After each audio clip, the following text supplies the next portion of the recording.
You won't believe what just went down.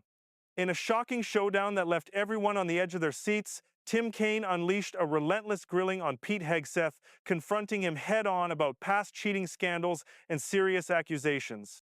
The intensity in the room was palpable, every question cutting deeper than the last, exposing truths that many tried to sweep under the rug. From moments of jaw-dropping revelations to raw reactions, this is the confrontation no one saw coming. If you thought politics was all strategy and smiles, think again. This is unfiltered, no-holds-barred accountability in action. Watch closely, because every second of this exchange could change the conversation forever. Thank you, Mr. Hegseth. I'm looking forward to this opportunity to talk. I want to return to the incident that you referenced a minute ago that occurred in Monterey, California in October 2017. At that time, you were still married to your second wife, correct? I believe so. And you had just fathered a child by a woman who would later become your third wife, correct? Senator, I was falsely charged, fully investigated, and completely cleared. So you think you were completely cleared because you committed no crime. That's your definition of cleared? You had just fathered a child 2 months before by a woman that was not your wife. I am shocked that you would stand here and say you're completely cleared. Can you so casually cheat on a second wife and cheat on the mother of a child that had been born 2 months before, and you tell us you are completely cleared? Senator, how is that a complete clear? Senator, her child's name is Gwendolyn Hope Hegseth, and she's a child of God, and she's 7 years old. And she was, and you cheated on the mother of that child less than 2 months after that daughter was born, didn't you? Those were false charges. Well, it was fully investigated, and I was completely cleared. And I am so grateful for the marriage I have to this amazing woman behind me. You've admitted that you had sex at that hotel in October 2017. You said it was consensual, isn't that correct? Anything? You've admitted that it was consensual, and you were still married, and you just had a child by another woman. Again, how do you explain your judgment? Completely false charges against me. You fully investigated, and I was completely clear. You have admitted that you had sex while you were married to wife 2 after you just had fathered a child by wife 3. You've admitted that. Now, if it had been a sexual assault, that would be disqualifying to be Secretary of Defense, wouldn't it? It was a false claim then and a false claim now. If it had been a sexual assault, that would be disqualifying to be Secretary of Defense, wouldn't it? That was a false claim. So you talking about a hypothetical. So you can't tell me whether someone who has committed a sexual assault is disqualified from being Secretary of Defense? Senator, I know in my instance, and I'm talking about my instance only, it was a false claim. But you acknowledge fully acknowledge that you cheated on your wife and that you cheated on the woman by whom you had just fathered a child. You have admitted that. I will allow your words to speak for themselves. You're not retracting that today. That's good. I assume that in each of your weddings, you've pledged to be faithful to your wife.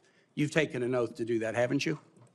Senator, as I've acknowledged to everyone in this committee, not a perfect person, not claiming to be. But no, I just asked a simple question. You've taken an oath like you would take an oath to be Secretary of Defense in all of your weddings to be faithful to your wife. Is that correct?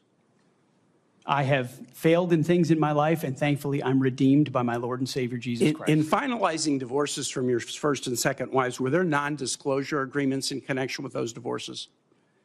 Senator, not that I'm aware of. If there were, would you agree to release those first and second wives from any confidentiality agreement? Senator, it's not something I'm aware of. But if there were, you would agree to release them from a confidentiality agreement? Senator, that's not my responsibility. Did you ever engage in any acts of physical violence against any of your wives? Senator, absolutely not. But you would agree with me that if someone had committed physical violence against a spouse, that would be disqualifying to serve as Secretary of Defense, correct? Senator, absolutely not have I ever done that. You would agree that that would be a disqualifying offense, would you not?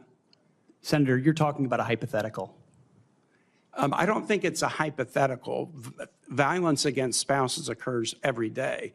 And if you as a leader are not capable of saying that physical violence against a spouse should be a disqualifying fact for being Secretary of the most powerful nation in the world, you're demonstrating an astonishing lack of judgment. The incident in Monterey led to a criminal charge, a criminal investigation, a private settlement, and a cash payment to the woman who filed the complaint. And there was also a non-disclosure agreement, correct? It was a confidential settlement agreement off of a nuisance lawsuit. Right. During an interview, you claimed that you settled the matter because you were worried that if it became public, it might hurt your career. Do you maintain that you were blackmailed? Senator, I maintain that false claims were made against me. And ultimately, your attorney those used false the claims, phrase, I have the opportunity to attest my innocence in those false claims. But you didn't reveal any of this to President Trump or the transition team as they were considering you to be nominated for Secretary of Defense. You didn't reveal the action. You didn't reveal the criminal complaint. You didn't reveal the criminal investigation. You didn't reveal the settlement. You didn't reveal the cash payment. Why didn't you inform the commander-in-chief and the transition team of this very relevant event? Senator, I've appreciated every part of the process with the transition team. They have been open and honest with me. We've had great conversations between the two of us.